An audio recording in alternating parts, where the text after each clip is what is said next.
KVJ After the Show podcast. Kevin's eyes look insane, but he's got new hair. Virginia is a witch, and she farts in her chair. Jason is a spaz who's got an old man's ass.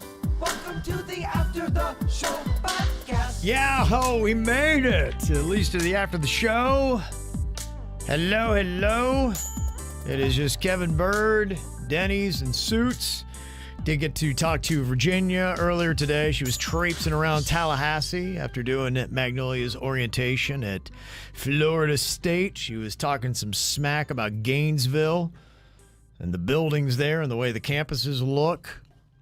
They had checked out Madison Social. Yeah, that was one of those places. I think it's called College Town, maybe, that is not too far from the football stadium there in Tallahassee. It's a great little bar area. A lot of woohoo! Yeah. A lot of that going on. Yeah, a lot of fun little places. In fact, somebody was asking us, I wore a Florida State hat here a couple weeks ago, and somebody's like, where do you get that? I got it right in there, College Town in Tallahassee when I was up there. You sports slut, you. Yeah, I wear them all, man. I just like it. I don't have a hang up about that. If someone comes at you, just go, yo, bro, I just like sports, man. Step off. Well, to me, I don't know. I'm okay with it. It's great. I used to be to me, wearing the same team all the time, it's all right. It does get, I was a Braves fan for so long, and it does, to step out and get something different, it's nice. Yeah. I support your slutty sport ways. Yeah, whatever. People always got something to say, don't they? Oh, that's the way it all works. Always got something to say. Kicked off our free-for-all Fridays today, too. Getting that together. Thank you for all the people that submitted the requests. We're stacking them up. Love the audio ones, too. It's kind of cool when you hear somebody requesting the song they want to hear. Download the WRMF app. Use the little microphone. I had a couple requests. Big Papa was a great way to wrap up the regular show today. That's my cut. I had the single of that at one point. No doubt. Okay. I was playing that song, I think, when it was new, when I was a hip-hop DJ in California. Oh, yeah? Did you have kind of like your own... How were you as a hip-hop DJ? What would you do? What was your flow like? I don't remember. I think I was a little bit more chill. It was, up there in the San Francisco Bay Area is where I was. So I think it was kind of a little bit more relaxed. Tried to have a little bit of a flow, but it was rough. Was you trying to be hip-hop, Kev? I definitely had a different approach. I wish I could hear it, because it would be so tough for me to listen to right now. We should try to find some old audio of ourselves.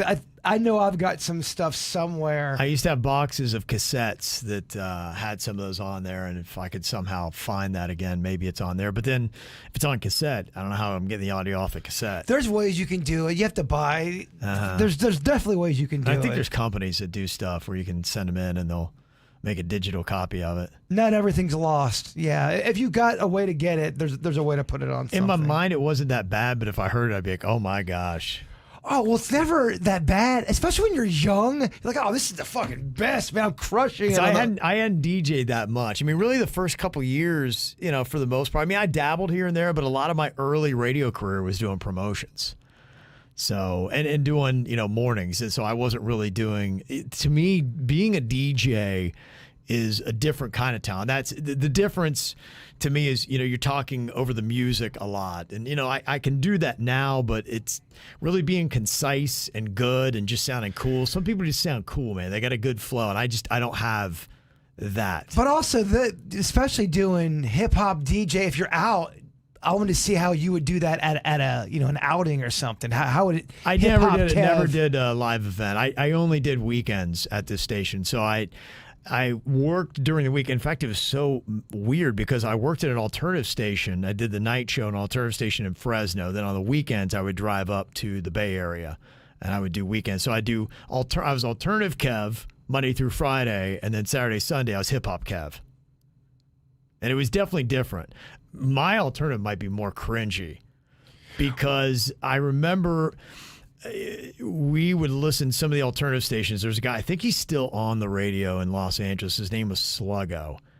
And he was just kind of, hey, what's up, it's Sluggo? And he just kind of talked like this. And alternative, at the time, it was just unpolished. And so I tried to throw a little bit of that kind of attitude into my alternative show. That's probably even worse than the hip hop. Because that was terrible. When you did that Sluggo voice, that's exactly how I would think Sluggo would sound. Hey, what's going on, Hey, Sluggo? Sluggo, K-Rock. I'm act like I don't really give a shit about anything in life, but that's kind of my shtick. Yeah, this station was huge in Los Angeles, and it's still big today. But it's where Jimmy Kimmel came out of. Adam Carolla came out. In fact, he did, when I was there, Adam Carolla was on K-Rock. He did with Dr. Drew. They did the Love Lines. Yeah. That show was on there at night. And then they had a legendary program director named Kevin Weatherly was his name. And they played just cool-ass music. He's the one that's famous for finding the Goo Goo Dolls song Name. It wasn't something that the band was pushing, the record label was pushing. He listened to the whole CD, and he's like, this song Name is really good. And he had so much power, he said, fuck, I'm going to play it. And people were like, this is a great song. And it became a monstrous hit. Probably wouldn't have if he hadn't called his shot and started playing it. That's what's crazy about a lot of stuff in life is there's a lot of great stuff out there that never even see the light of day. Yeah, it just doesn't get the right nourishment to make it see the light of day. Radio used to have that. It doesn't so much. Radio today, for the most part, is so analytical and driven by research and numbers. And it's too bad because radio has lost those guys, or those guys have lost a lot of the freedom to, in their gut, say, this is a great song. This needs to be on the radio, and take that chance.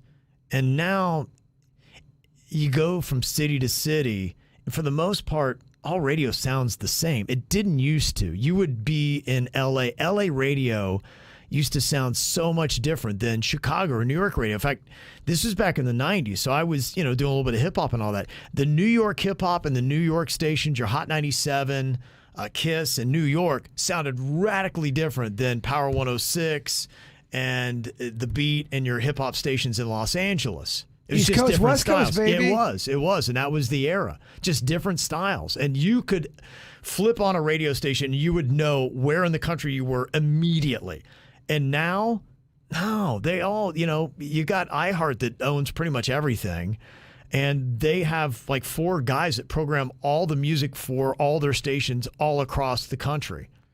And they'll tell you it works, but I suggest, is there other ways that could work too? Not that one way is the way for everything. That's just life. You know? It's the only way you had then, and now the way the rating system is set up for radio, it's tough.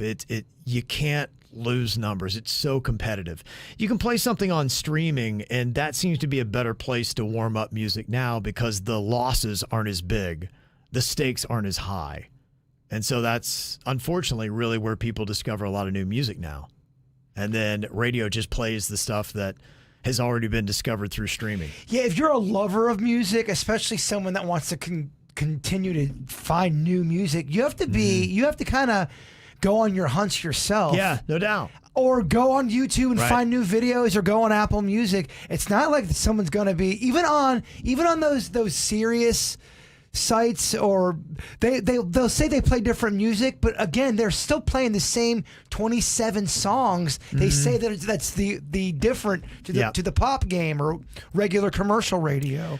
I've got a pretty good system right now. Typically how I do it and find most of my stuff, I do the Apple Music, and then I'll listen to various stations in different formats, and then I've got my playlist. And then when I hear a song that speaks to me and I'm like, oh, I like that song, I'll drop it into whatever playlist it belongs in. And then the other way is every now and then I will be out at a restaurant or at a party or someplace tailgate, and you hear a song, and I have that little app that will tell you what the song is, and then I get that and then immediately drop it in. It is one of my favorite things to ever happen in life, where I I hear a song for the first time and it hits me over the head. Yeah. I go, what is this? This is a great On the song, first yeah. time you hear it. Yeah. That doesn't happen all the time. And when it does, it's one of my favorite feelings If on you're the a planet. lover of music, yeah, it I absolutely love is. it. It's a thrill. That's It why, really honestly, is. legit, I get off on Fridays because there's just so much music that all drops on Fridays now, which is great for me. So Friday after the show, I go home and, get ready for the next show. But then as soon as I'm done with that, the second I'm done, be like, okay, then I go right to the music, man. I'm so curious of what makes certain things tick for certain people because I could love a song. Some of the songs I like, I know people absolutely would fucking hate. Yeah, But what yeah. makes me like it and makes other people hate it? I'm always curious of finding out what those reasons are. Well, I think you've got it. It's just music's amazing because when it speaks to you, it's a culmination of all your life experiences to where you've been and the influences that have been around and your own preferences. And so that's why, to me, musical likes are so subjective, is because, people feel how they've grown up as to the music that then speaks to them in different styles. Well, even today we did that bit where we did the best road trip playlist. I mean, Yeah. we were getting trashed with our list. Yeah. And I thought I thought every one of those songs were fucking bangers. I love that. In fact, I love the whole thing. It was great because to me, that's the style of what you want on a road trip. I wish we'd have put more. I wish we'd have put some hip hop. We put none on there. Well, the only reason why I didn't because I honestly thought you were gonna go hip hop heavy, and I was trying to combat that. And you kind of did the same. We all did kind of the same Well, list. Here's the thing I'll tell people about road trip music because I love road trips. And to me, music's got to speak to the moment. And when you have hip hop, you're like, okay, you want to move around. You want to be, yeah. And you're sitting in your car seat. There's a certain tempo and a sound and a feel that I want. That's why the songs that I chose, they spoke to me and they're better to listen to in a car. That's why road trip playlists are different than a party playlist or anything like that. I don't necessarily want party hip hop while I'm doing a road trip. See, I disagree. There's certain songs where there's definitely hip hop where you don't have to, you don't have to fucking torque while you're driving. If But we're going on a it's- short distance from one bar to the next, hip hop's awesome. If I am on the road for 6 hours, hip hop ain't going to be what I'm going to play. No, if I did if I had a road trip that was 18 hours, I did an hour and a half of some Tupac and some Biggie for about an hour, mixing with some Bone. That's a nice stretch of driving And see, right there. that's your experiences speaking to you. For sure. So to me, I'm wanting stuff that's more, kind of probably mid tempo and sing along type songs. You motherfuckers hate Bone Thugs and Harmony, I swear. You got It's okay. It's, it doesn't speak to me the way it does you. And they're from Ohio. Yeah, they're Cleveland, right? They are Cleveland. Yeah, I know. What's not to love? What's wrong with me? Hip hop man? Kev would like them Yeah. back in the day. Let me see. Lisa said, yeah, she was loving the Free For All Friday today. She said the music's making me happy driving to work. Glad you liked it, Lisa. So yeah, it's fun to spike a few little different songs in there on the Friday. Appreciate that. Holly talking about music. She said, Kev was talking about the hectic lifestyle. And you referenced a Duran Duran song called The Reflex. I was listening to Spotify tonight and I heard Beat It by Michael Jackson. And the lyrics really stood out to me. The lyrics say, they'll kick you, then they'll beat you, then they'll tell you it's fair, so beat it. But you want to be bad.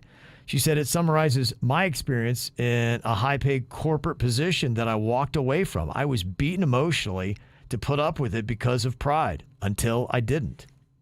Yeah, that's it. Just little things like that.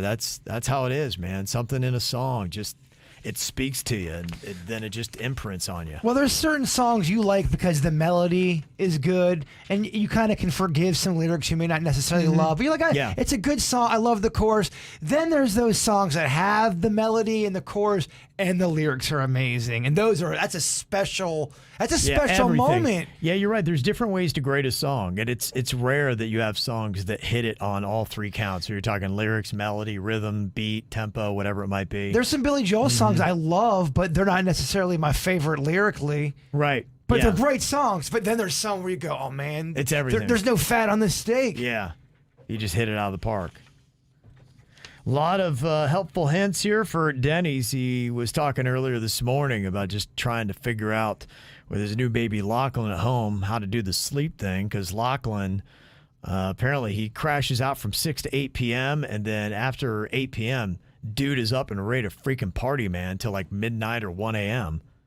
And so that's proving to be a bit challenging for Denny's. Got Chelsea. She said, yeah, we had 2 babies in the last 2 years, and Denny's, I definitely experienced the witching hour. 2 things that really help are bringing a baby outside or putting him in water, like a little bath time, although he probably cannot give Lachlan a full bath yet because his umbilical cord is on. He can still put his head under some water, like he could use the sink and rinse his head area while he's swaddled up in a blanket. Also, swaddling him during this time in a dark, cool room with white noise or shushing. Babies really like the shushing because it's supposed to remind them of the sounds of the womb. I know it sounds crazy, but it helps. Put him in a baby swing for movement if you have one available to you. And then leading up to his witching hour, have Jen feed him as much as he wants to keep him full, cluster feeding. Also having her feed him on demand during the day as much as she can to keep him full, and be sure he gets full feedings and not snacks. Once he's able to take a bath, establish a really solid bedtime routine to keep him associated with bedtime. Bath, bottle, book, rocking, bed. During the day, make sure to keep the house bright to allow him to associate between night and day. And white noise is your best friend. All right, it makes sense why they were pumping it through the. I could hear it in the room you go postpartum. Okay. They had white noise going. I noticed it when I went in the corner. It was constant. So yeah, Dude, it must be. White noise is awesome, or any kind of little back noise you can have. That really does. I think it's just for some humans. It's a cool thing. And you said you don't like going to bed in silence either, right, No, Kev? it's tough. Are you able to put on a little? You have your fan. You like Fan is what I do. Yeah, But your advice was good. Probably when I start going away, I'll look up a YouTube thing or something to give me some kind of noise, or maybe there's a noise app that somebody could recommend that you would play. I feel like there's been an explosion of these YouTube videos, the sleep stuff, because I've been listening to them for quite a while, and now there's got some trippy shit going on out there. There's some where you can go to bed and you got a thunderstorm in the background, but it's got this fucking mystical unicorn that every hour and a half it'll just run out of these mystical looking woods. Yeah. So if you can't sleep and you want to just have that in the backdrop, you go, oh, there's a unicorn. Right. I don't know. It's fucking weird. It's just getting weird, is what I'm saying. Okay. It's getting weird. The market's being oversaturated and it's getting weird. It used to be just storm sounds or Yes. white noise. Now it'll be like water trickling down a cityscape with trucks with leprechauns driving. Yeah. for 5 hours. It's getting fucking weird, and I love it. Excuse me. Whoa, Kevin. Swallowed a fly. I swallowed a fly the other day. It's so I felt you feel bad on every level possible. I was walking the dog. It flew in my mouth. I felt it bounce around, and then I by accident swallowed while it was doing that. It's kind of like a double pumped on swallowing. You ever done that? It's like, Yeah, I've definitely done it. yeah. The worst. Yeah, double pump. I don't know why I was doing that. Stassi said, often newborns have night and day confused, and they will sleep through the day a lot, and then they'll stay up at night. You need to make sure the baby doesn't nap too much during the day. After the baby wakes up in the morning and after you feed him, make sure you open the blinds and take the baby to a nice sunny light area of the house and engage the baby. Keep him awake for an hour or so. Then when the baby naps, don't let him nap for more than 2 hours. Having a newborn is tough. Good luck. Yes, these are all just the kind of things you learn as you go along. When in doubt, unicorn it out. I'll send you a link. All right, unicorn. I like that. A lot of colors. It's so visually, I don't know what he can see at the moment. I think it's kind of just light and dark. He can see shadows and shapes, maybe. Yeah, when do you start really? What age would he be able to identify someone's face? Yeah, it's good. If you get real close, I think he can see maybe a little bit. But yeah, I think he recognizes Jen's face and my face. But he might not. He might just not be able to see very well. He might just recognize maybe like scent or For example, let's say the Kevin Ralston's 1 year old. Okay. And All right. you Going back. witness a murder with, let's say, a meat cleaver. Are you able to at all? Is that something? Are you so young you're not going to recall anything? I mean, you see the whole thing go down. It's right in front of That's you. the premise of Dexter. That's what I said the other day. You're so young. Do you even subconsciously does that sink in, or you're just so young? Fuck no. You might as well be watching a cartoon. Yeah, I don't know. I think probably every experience that you've had in your life somehow is a culmination. Now, I'm sure it has it to varying degrees because there will be a moment in your life that radically changes who you are. But I think that every experience and every stimulation that you have somehow is molding and shaping you and, working with your own intuitions to make you the person you are. That's how they start Dexter. That's a pretty cool way to start it. I believe he witnesses his mother being killed. Yeah, in a very gruesome manner. And he's just sitting there watching it as a baby. Yeah. Dang, that's a pretty good opening. Yeah. So that's one. Jen, she loved the TV show. I don't know if she loved how everyone says the ending, and then the season they came out with way later about his son was kind of, she thought was like all right, I guess. It was, the thing about it, it was all right. It was pretty good. You're like, I'm liking it. And then they got right to the end. Ugh. And they fucking screwed the pooch again and fucked it all up. They did something that was so dumb, and it was such a betrayal of character of Dexter that you can't get over it. And that's why writing that is good, it's got to be. Look, you can do different things with characters when you like. They would never do that. It would be all of a sudden it ends. You're doing something about Jaybird's life, and he's in an olive bar. And you're like, the fucking guy hates olives. Well, it's just a bad detail that ruins that character. And then you're like, why?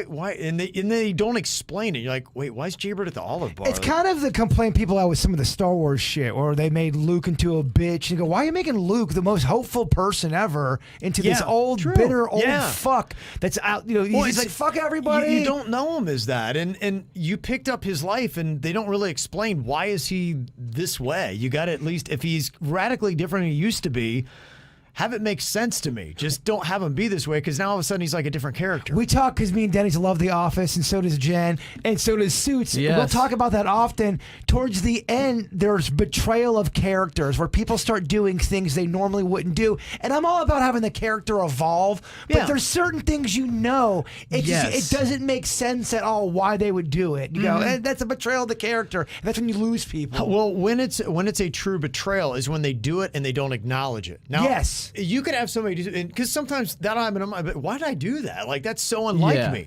But you have to really put a highlight on that and explain that and point that out, put a spotlight on it and say, this is so out of character. Why did they do that? Agreed. And that would make that. But in the Dexter, he did it. No acknowledgement. You're like, he wouldn't do that. That's not the guy for how many seasons you had him do. Like, that's a complete betrayal of who the guy is. Game of Thrones, another one, final season, a lot of betrayal of character. Right. And there's no explanation for why you get there. I think you get too many hands in the jar, especially with Star Wars. They have 90 people writing this stuff, right? I know that you Could get one. be, yeah, You maybe. got so many people with different perspectives on how they think it should go. I'm so with you on that. It's almost why I think. No, I think a lot of times they do. You have a head writer, and ultimately, they're it. They're the final say. You guys can all give suggestions, but I am the true filter of all this, and it has to just go through my mind. Thank you for the suggestions, but I know who this person is. You can plant seeds, but I'm the one who's the ultimate farmer. I harvest. Well, that's why when I found out George Lucas wasn't doing the newer Star Wars, he had no hand in it. You go, what? Nothing. And that's tough to do. He wasn't. Well, that's why I liked his creation of it. I didn't like this new bullshit. Well, yeah. It's a different band. I'm listening to a different band's music at that point. You get magic in a bottle with certain circumstances if that come together. The Beatles came together. You had 4 artists that made music that people remember. It has to have that magic. You can take a winning formula and apply it to 5 different people who don't win, and it sucks because it's just it loses that step, it loses that heart, it loses whatever that it factor was. Even sometimes if you take out someone that's a good bass player of a band, it changes everything. it does change the whole fucking Van recipe. Halen had that. Van Halen had bass player Michael Anthony, and it wasn't necessarily his playing. He did all the backup vocals, and the really high singing was Michael Anthony, and he was the imprint, the background noise of everything. When you took him out of the band, you're like, whoa, they sound radically different now. It changes. It's a humongous dynamic. Each person brings a big slice to the table in that case. And I'm not saying it doesn't work after. It always does change the ingredients of the cake's going to taste just a little bit different. Yeah. I think in a lot of situations that I've seen, though, the dynamic and creative situations, for me, my personal experience and observation, it works best when you have all creative minds, but you ultimately, like I was saying, have that one person that they are the determinant of what goes on. Because I've seen bands often break up where they all think they have an equal share. And sometimes when you have polarizing views and nobody's the one that is greenlighting something, you then hit gridlock. And where do we go? Because we all have equal power in saying this. And they're just finally like, fuck it, I'm going to go do my own thing because I know this idea is right. I think it's different for every situation. I think some cases you do need someone doing that, but there's other times where partnerships work really good. It's always, too, about how you're And how agreeable are you? It's about managing your ego and being able to give or take. There are going to be times in life where you have to give up a little bit to be able to get some stuff. That's what partnership is, especially on a creative level. I didn't mean to cut you off, Dennis. No, but it's true because you're all creating something. It's like having a baby with somebody. Not to, it's my world right now, but Yeah. but it's an equal partnership. If Right. you're writing music, you're putting your idea out there. There's nothing more damaging to your ego than when somebody doesn't like an idea of yours. Well, Yeah. and I think that you look at the band Oasis, and I think that might be their problem. These are two guys Yeah. that when they get together, it's like, okay, we got 50-50 share on what becomes an Oasis song, and they're like, no, it sucks. No, that sucks. Fuck you, and we're not going to talk for 10 Gridlock. years. If I had to guess, I feel like those two brothers of Oasis, they can't even agree on where to go to fucking lunch. Yes. I Yeah, think, and right. there's probably Yeah. one that's worse than the other as far as poking the bear, Yeah. because that's just probably the dynamic. And it gets to a point where you go, I can't even fucking talk about having a sandwich with this motherfucker Without an argument. Without an Yeah. argument. That's expensive on the psyche. Absolutely, and you can see it's probably too toxic getting together, trying to make music together and coordinate everything, that they need a decade apart after doing, what, a 5-date tour? That's your brother. It's your blood, and it's also Yeah. a guy who you can make just millions and millions of dollars with, unreal. and you can't They get just it together. Can't get past it. It's like it's why we love watching the Metallica clips. They have to have people speak for them because they can't speak to each other anymore. That's when you really don't fucking Well, like they who go, you're I was working with. speaking- Crazy, right? I was talking to the therapist, and this was what he said. He really thought maybe we should, get together a little bit before we, get together. To me, when I hear people that if you can't come together you guys must have such a personality conflict where you can't put it away to do something creative. Yeah. That's insane. Simon and Garfunkel, man, Oh, they fuck. they axed each other. They hated each other. They did. They did. Yeah, I saw, it was Paul Simon, the guy's done touring. No more live shows. I think his hearing went. The motherfucker. How old is he? Just He's out of- been around for a minute. So I love Paul Simon, but the last 8 years that I've seen of live stuff from him, he has. 81. Oh, dude! I mean, it could put the hat on the door, man. 81. My hat's off to you. If you're in your 70s doing that shit and I still can't- able to carry a tune. Totally. He was looking like he should just take some time off and chill. But he's one of my favorites too. I love Paul Simon. Man, if you could make it 81, to me that's a good run. You deserve the rest.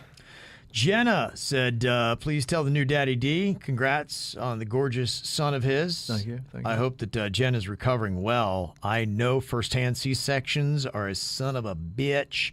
Word of the wise, don't let her bend down or lifting anything over like 4 to 5 pounds for the first week or week and a half.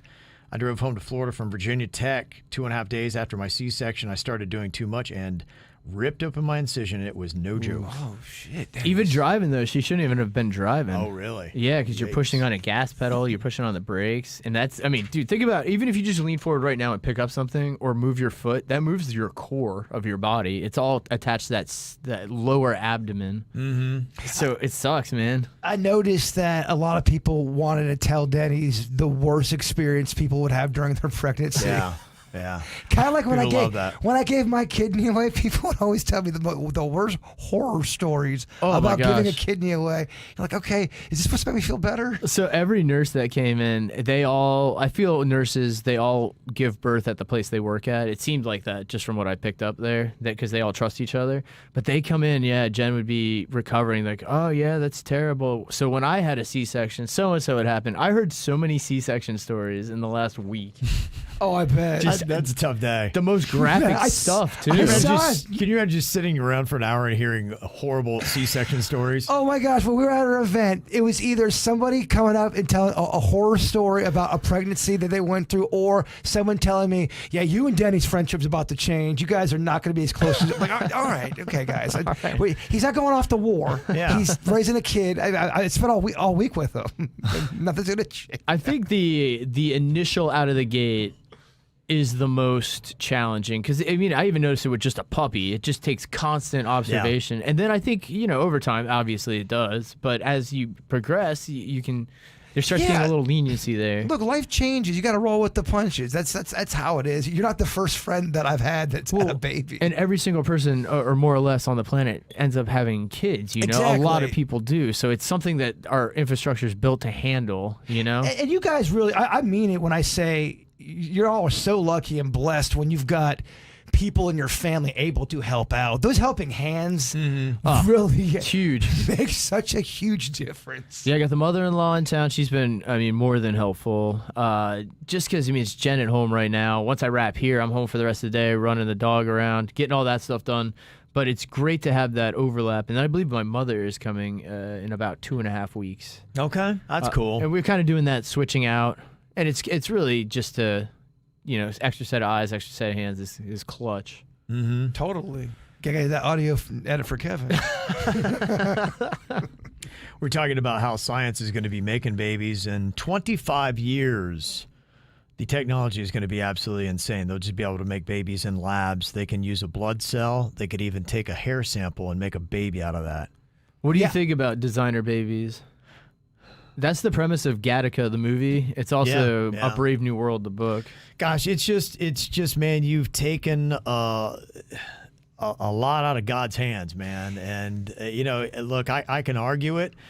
Initially, I think it's optimistic and positive, but it's freaking scary, man. And you just start thinking about certain little elements. And we could design superhumans that could live a radically different life than any normally created human. And you wonder, could it be, let's imagine 50 years in the future, could it be a danger to have normal intercourse that you might accidentally make a child and you'd be like, oh my gosh, we accidentally got pregnant that way. Yeah. Uh-oh. Because your kid would come out at such a disadvantage from a kid that's created in a lab. Could you imagine two subsects of species, natural born and You got lab born? Cyborg Carl. He's pitching, and now you have to go against Cyborg Carl. It really that could be the future of, imagine two different systems. This is a movie right here. Well, so that's you become the slaves and the lower class. If you were born now, that's what society is. Look, the way I look at it, I'm 46 years old. I don't give a fuck what y'all do with your kids and what you raise them how you want. But it's not my cup of soda personally. Yeah. Designing your own baby and all that. I would want to, like Kevin's saying, it takes a lot out of the equation. And that's at the low level. You're talking about, other stuff. We're going to get to the point where we're designing. The worry is that somebody could snatch a hair, any kind of DNA. And did you see the other story they had? They can snatch your DNA out of the air now. Yeah, I did see that. I didn't read it because it kind of scares me. Freaking insane. So you could walk by a celebrity, snatch their DNA out of the, if you know what you're doing, like you had the know-how, you had the equipment, whatever, but you had mad scientists, you snatch any celebrity's DNA out of the air just being in their presence, and then you go into the lab and you make a baby based off of their DNA. So you think they go in their house because of the dust that comes off a human, and it just goes in the air. That's probably what they're grabbing is the skin cells. Probably, yeah. So if you went into a celebrity's house and just used a vacuum or whatever scientific thing they use for that, and then you extract the DNA from the air, no doubt. So the debate will always be whether we should be doing this stuff or whether we should not be doing this stuff. And then the people who say, well, why should we not be doing it? If whoever created us gave us the ability to go deep into science and figure this out, isn't that part of the process? That's what they're going to say. Now, on a more different level with, a spiritual side, they're going to go, no, that's not good for humans. That's not good for... We're taking it into our own hands. Exactly. Right. That has been the argument, is that, God has made humans to be able to think up these things and to evolve. And this ultimately then is part of God's plan. What's the right answer? Nobody the knows question. for Yeah. sure, and that's you're at a fork in the road, and the question is, do we continue down the road of progress, or do we go down the road of purposely trying to put a lid on our own ingenuity because we're afraid of the outcomes? Well, I really don't want to be a person that's saying, oh, no technology ever. But some of this shit does sound fucking crazy for humans right now in this time. How we are as humans in 2023, a lot of this does sound as if it could threaten our way of life. But in the 1950s, Rod Sterling was very afraid of nuclear threatening our way of life, which it does, but we've also turned it into power supply. Yeah. So, I mean, we've gotten good technology from it as Exactly. well. It which might be the future of power, clean energy. So, I mean, where is the line drawn? Because, I mean, that's only, 70 years ago? Yeah, Yeah. there's going to be good and bad on all the stuff, with everything you're talking about. So, someone can say, yeah, you're cloning body parts. That's great. You're cloning my dog. That's weird. When I referenced this yesterday here on the ATS, talking about the issues we're having now with people not wanting to have families, the nuclear family, and having kids and whatnot, living their best life, and we're getting an aging population. And here's the number. In 2020, about 1 in 6 people in the U.S. were age 65 and over. 1 in 6 in 2020, 65 and over.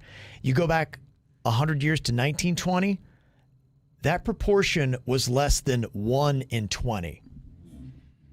Wow. So we're at 1 in 6. It was at 1 in 20. And that's why people are alarmed with the low birth rates that we're having, saying we got a bunch of old motherfuckers on this planet. And it's always been the youth were Yes. there Yeah. to take over. And that ain't the case anymore. It's disproportionate. It's also bad for our Social Security.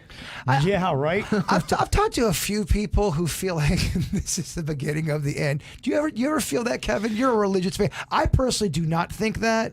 But this has been something that every generation has said going Yes. back 2,000 years when they started documenting thoughts and words down that we could pass. And yeah, I mean, you go to the first century Christians and 2,000 years ago, and they thought this is it. Yeah, Like, yeah. Jesus is going to be back in like a week, and then we getting out of here, and 2,000 years later, here we are. It really is a dime a dozen story in the Yeah. history of humanity where every generation, the old motherfuckers Yeah, hate 'cause it's scary. hate the young motherfuckers. It is Yes. scary. You are on a roller coaster ride without a lap belt, and you are going fast, and you're like, this, I've never been here. No one's ever ridden this thing. It's terrifying. Well, being on Earth and being born and being alive, when you break it down, which we don't do enough, is fucking weird. No one really knows why we're here. We show up and then we're taught through teachings and through other people of what our possible purpose is, but no one really knows what the fuck's going on. It's all theories, It's all philosophies. theories. It really Yeah. is. This is weird enough just as it is. It is. Nicole said, considering that there is such little regulation on the fertility industry, the idea of creating lab babies is terrifying. Research donor conception and fertility fraud, and you can see where this could go. I'll look that up. Well, so going back to that, if you watch the movie Gattaca, the premise is that they started designing babies, and we're talking into the future, and then there's people that still have normal intercourse, and those kids are considered second-class citizens, but they're also not allowed. They now have the technology and the time to go to Mars, and anyone who is not designer-born cannot go to Mars. And the main premise is the main character wants to go to Mars, so he takes the identity of somebody who is in the upper class, who is Yeah. a designer baby, and then he uses his identity to get to Mars. That's the premise of that movie. Yeah, some crazy sci-fi stuff, which is becoming sci-fi reality. If you could go back and do designer Kev, you make your dick a little bigger. I think I'd probably change the eyes first. Eyes over Yeah. over I mean, it's part of dong. your identity, though. No, I know. I but yeah. agree. That's like- not a good thing. It's like taking out, like Sarah Jessica Parker took off her mole. Yeah. She said she regretted it. Oh my gosh. Yeah. Okay. She did. Keep the beady eyes, huh? Can't. Dude, that's Yeah. your look. As I get older, I mean, you want all these stuff, everything that makes you. You earned it over time, And and, your then eyes you've are- used it. Your eyes aren't beady. Your eyes look great, but you do look like you were photoshopped in pictures for some reason. That's been something that's been weird. It is weird, since yeah. I've known Even you. photos you're really at. And this is not just a crazy Jaybird theory.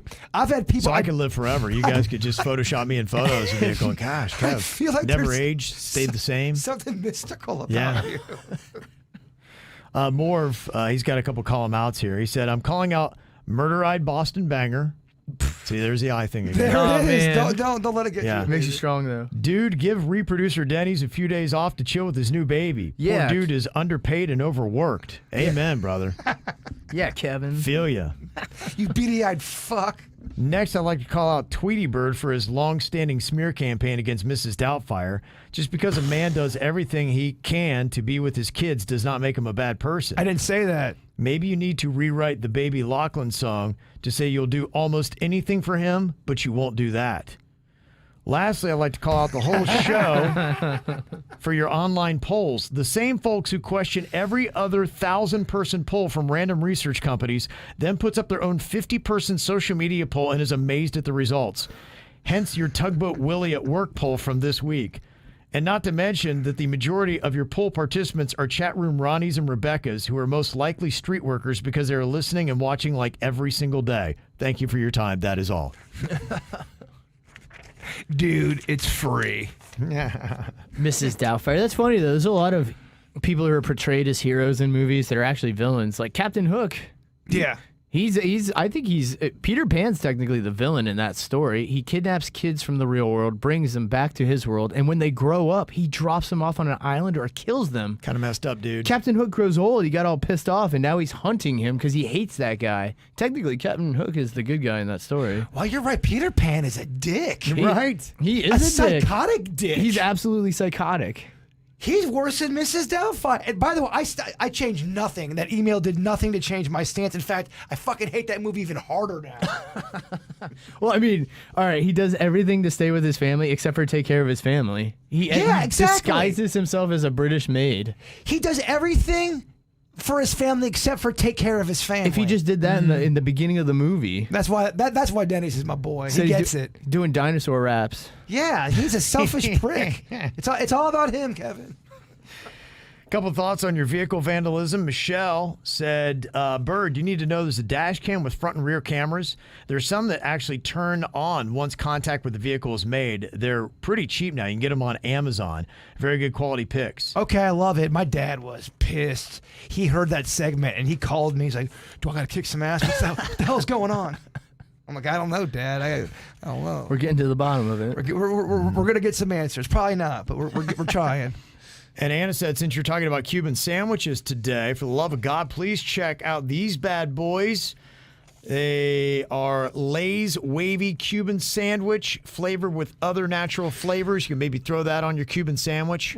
Okay, here I'm gonna give Lay's a great compliment, and I'm gonna take it right back. I love Lay's and their creative side. They go balls to the wall with bringing you some different new flavors. Now here's the bad part. I don't think they're good flavors. Yeah. I think they execute it in such a shitty really? way. It's too greasy. I like me some grease, but Lay's a greasy ass chip. I've grown out of the greasy chips, man. I think it's a young man's game. And then Chris, he said this. He's like, have you guys tried this? You got Mr. Beast Bar, D's Nuts, milk chocolate with peanut butter. Ooh. Yeah, we talked about the D's Nuts and the branding of it. And we're like, that's pretty smart because a lot of people buy it just because of the name. You could have a terrible product. Yeah, it's D's Nuts. I Name bet it that's something good. funny. That looks delicious. Yeah, I'll get people buying even if they don't care for it. So, Gosh, it's pretty man, smart stuff. you never get the urge just to say "fuck it," a "fuck it" Friday, and say, "Queen, we're gonna get some." Your and my fuckets are different. They are. Yeah, I will. I maybe go a little crazy with some chips and salsa, but that's as big as my That's fucking it. gets. Such a different. Very fuck it. different fucking than what Burger's got going. Yeah. Denny's is. I'm kind of like, fuck it. Yours is like, fuck it. Fuck that shit. Yeah, yours Denny's is more of a elongated, really getting into it, man. Denny's has seen some of my worst fucking moments. I mean, just you're like, oh my gosh, Bird, what are you trying to prove? Every now and then I'll lose control, but man, I regret it. We lost control about 2 weeks ago, where Denny's left Give my me an house. example. How much did you eat in the one sitting? What did you guys go through? That time For when, one person. when we went, we got all those cakes, Yeah, and I mean- we got pizza, we had cakes. We went to Joseph's Classic Market. So that's where you get in trouble because you could buy such variety. Yeah, exactly. That's what we mean by getting in trouble. I'm eating like 10 different things and usually 10 different pastries that I never would. But you just take like a bite of it, or are you eating the no, whole thing? I'll eat a whole or a half thing. Okay. Yeah, it all depends on. A lot of times, you know how I am. I like to collect the food and go get it, have it, and then just kind of know it's there. And sometimes Denny's may eat, and I won't. I may not eat that much, or I may snack a little bit, but just knowing I've got that pile of food waiting for me just gives me such a comfort, a delight. Yeah. Yes, I don't know. It's a safety blanket. I just something about having it there, knowing it's there, and there's such a mound of food waiting for me. When it's not, there's anxiety. I think I was raised in a food anxiety culture. Yes. Did you ever go hungry as a child? No, but you always had scavengers. The food would come in there, and I had an older brother, I had an older sister, I had my mom, I had Aunt Ann. You had to fucking fight to get that. So there was anxiety that you would go and look for that thing that you were looking forward to, and it was gone. Yes. And so now it's like you're trying to establish your own boundaries. There's nothing worse thinking you've got a corn dog to go put in the microwave, and you're going to get it, and it's gone. That's the ultimate disappointment for you. Well, the 10-year-old Jaybird can't fucking go get another corn dog. Yeah. Like I dream about it. Yeah. Yeah, I think that bleeds into my adult. So it's different for Kevin and I because you're a single child. I have a brother. Yeah. My sister was much older, so I didn't really have the issue. But yeah, it seems like I didn't have to ever fight for food. Or, not like you had to fight for it, but there's a chance that it could have been eaten while you were not there. I never do not want anyone to get twisted. We never went hungry. It wasn't as if, I'm just saying, there was competition. Trying to understand and there's a food chain. My brother would get 5 corn dogs. I would get 2. Yeah. Just there was you had to get in there. Yeah, and you got a big brother that eats a lot of food. Look, man, if I'm 9 or 10, my brother's at that point 17, 18 years old. A fucking tank. He'd eat the whole refrigerator. All be gone, Teenage hunger. Yeah, he still brings up the fact that when I was 16 years old, I ate his Chinese food. He took a nap, and I just got off of high school, and I had that teenage hunger. Yeah, and I just had those teenage fuck it feelings. I go, oh, there's that. Oh, there was so much chicken and so much rice and noodles, and I ate all of it. And I remember I heard him get up, go to the refrigerator, and I heard him scream, and I ran out of the house because I couldn't. I knew. You know, an ass whooping was coming. I know, it's fuck. It was worth it. It was so good, Denny. Get this from Anders. It's a sign. It looks like it's a whole bunch of plants that they have here, and they have them grouped into different categories. This category that they have, it's called bog dwellers and heavy drinkers. And it says, describe Floridians in 5 words. Bog dwellers and heavy drinkers. Wait, there you go. Where's that at? I think I know that place. Do you? Okay. That's on North Lake Boulevard. I could be, I don't know what the fuck I'm talking about. I could be wrong. Don't know. Yeah, that looks like middle of the state possibly too. Okay, well, there you go. Did I end the podcast? No, the podcast is going to end anyway. Eventually it's got to end. Everybody thinks that something went wrong. Oh, shit, they're going to leave. Well, it kind of ended on, I fucking know that tree. And then the music hits. One of very good, strong ending. Bird. Just kind of. Let's try to bounce back from that last. It was going to end anyway, but it did end weak. It was a shitty ending. Terrible ending. We didn't bring momentum until that, and then all of a sudden, I completely agree. Oh, man. All right, Vicious V back with us next week. We'll be back on Tuesday. We're going to take that Memorial Day off. Y'all be good, man. Hopefully we'll see you guys out. Have fun. Be safe. We'll see you back here Tuesday. Goodbye.